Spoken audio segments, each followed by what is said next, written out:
Hello everyone and welcome to the channel. In this video, I will show you exactly how to screenshot on a Dell laptop. To take screenshots on a Dell laptop, you need to press the button FN plus end. By using this command, the screenshot of your screen is taken successfully.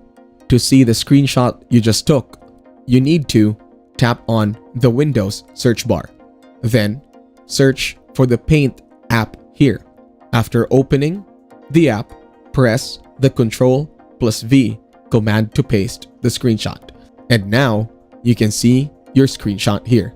If you want to see where the screenshot is being saved, go into your PC and you will find the navigation bar on your left hand. Then from here, you will find a folder of screenshots. Click to open it up and you can see all the screenshots you took. If you enjoyed this video, like it and share your comments or questions below.